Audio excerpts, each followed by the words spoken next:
Hello guys, this is Harper and welcome to Pages and Reels.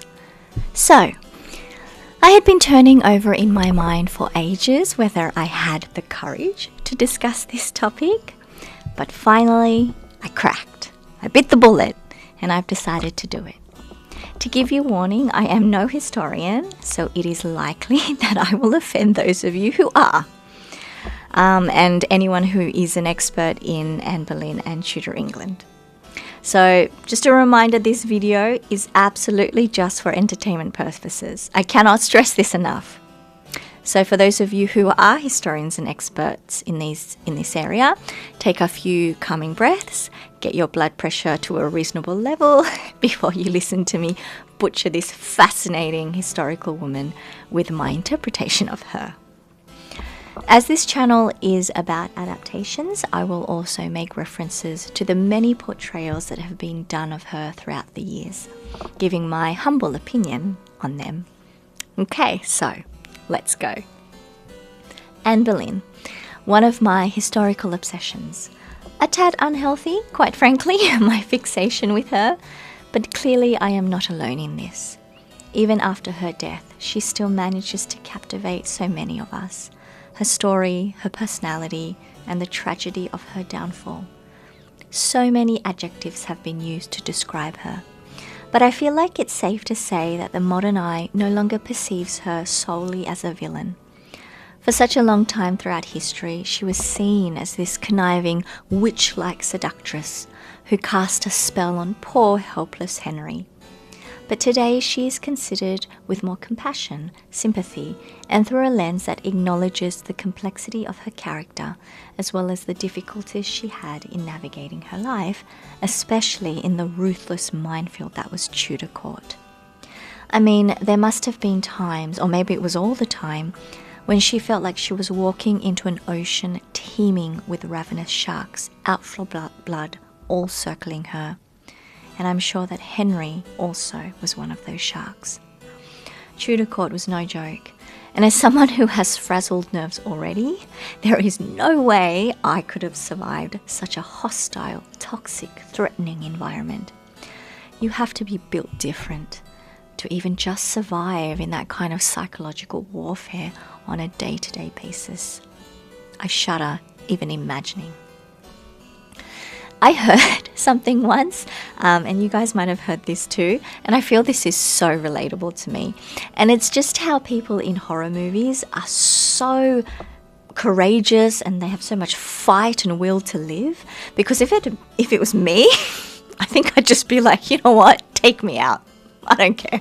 Just kill me. I have no fight. So she just kind of reminds me of those people in horror movies. Anyway, back to Anne Boleyn. I guess the main reason that draws me to her is her personality, or what we know of her personality. Because despite myself being made of marshmallow, I have a lot of respect and admiration for people with so much fight. And she was clever and courageous. There is no denying that. Though I would say maybe her emotional intelligence was limited, especially when it came to emotional regulation. Had she had a bit more control over her temper and tongue, it might have saved her from the executioner. But one cannot deny she was a woman of conviction. The strength she had in her convictions is one of the things that I feel, unfortunately, usually gets glossed over in a lot of mainstream portrayals of her. Her convictions were actually one of the reasons why she often clashed with powerful people, including Thomas Cromwell. She wasn't just about making power moves and exerting her authority. Anne Boleyn did show deep compassion and care for the English people. But today there is so much focus on her and Henry's relationship, for obvious reasons, and I feel it's sad that her humanity is not often a topic of discussion. I guess because it's not juicy and salacious. Her personality does also seem like someone who thrived on drama, and she was definitely, or she seemed like, a spiraler. She couldn't pull herself out of her emotions and control her actions, and it definitely had consequences. If only she had Catherine Parr's strategic thinking, Though, admittedly, luck was on Catherine Parr's side too. If that arrest warrant hadn't been discovered, she most likely would have met Anne Boleyn's end too. We don't even know what Anne Boleyn actually looked like. The majority of depictions of her were done after she died, and even the most famous portraits of her are controversial in the fact that we don't know for certain if they are actually of her. I imagine her as a brunette version of Elizabeth I. Same heart-shaped face, pointy chin, and intelligent, piercing eyes. A woman defined more by her brains, charisma, and charm than her appearance. She must have been quite an interesting figure in the Tudor court, unbridled in spirit, with her snappy repartees, quick mind, and French aura. And apparently she could move too. Quick side note though, how could you move in those stiff dresses? They must have weighed a ton, and so boxy. As you can imagine, I have watched a lot of depictions of Anne Boleyn, and regardless of whether I agree with them or not, or even like them, I do find all of them interesting. How she is interpreted by the filmmakers is entertaining.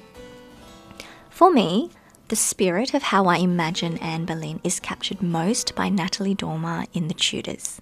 I know historical accuracy is not this series' strong suit.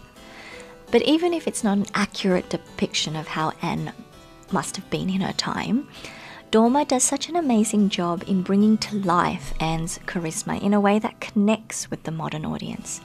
It's so easy to see why Henry was captivated by her, even among so much competition in his court, women vying for his affections left, right and centre, and why she surpassed her sister Mary in getting his attention, even though Mary was considered better looking than Anne. Dormer's portrayal brings such a deep, alluring sexiness to Anne, as well as capturing her cunning, but also her vulnerability. An iconic portrayal, in my humble opinion. I know Genevieve Bejewelled's portrayal in the 1969 film Anne of the 1,000 Days gets a lot of praise. I mean, she did win a Golden Globe Award for it, as well as being nominated for an Oscar. But for me, it didn't quite hit the mark. It is an older movie, and the acting style of that time was more theatrical. So maybe that's why.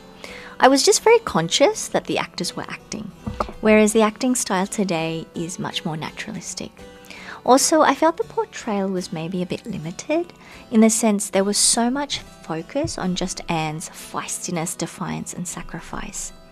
To me, it was obvious that in this movie we were supposed to see her as a heroine, which of course she can be seen, but I view Anne more as an anti-heroine, a complex, nuanced woman whose undoing was partially due to her own lack of insight and foresight.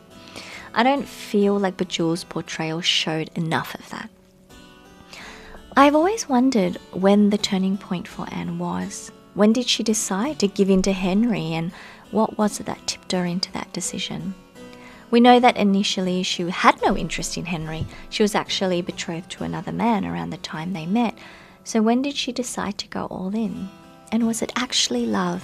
Did she ever actually love Henry? Or did she just get attached to him in some weird way? Because love and attachment are two very different things. I mean, I can understand why she held off sleeping with Henry and refused to be his mistress. She must have seen the ultimate end for all of Henry's dalliances, including her own sister. And as a woman with immense dignity and pride, she absolutely would not have accepted that kind of treatment. What I love about Anne is that she wasn't afraid to ask for more. She dared to ask for everything she wanted because she felt like she deserved it. All of Henry's mistresses never dared to do that. At least, that's the assumption, and they contented themselves with whatever Henry gave them. But Anne, she had a goal, and she knew who she was, and no one was going to tell her otherwise. No one. I mean, that is kind of awe-inspiring, especially for a woman of that time who would have constantly been told who she should be. She must have really thought she was something. I have no doubt, until the day she died, even as she kneeled before her executioner, she saw herself as Henry's equal. And that was unheard of back in that time, especially for a woman, for someone to truly think they were equal to the king. Crazy!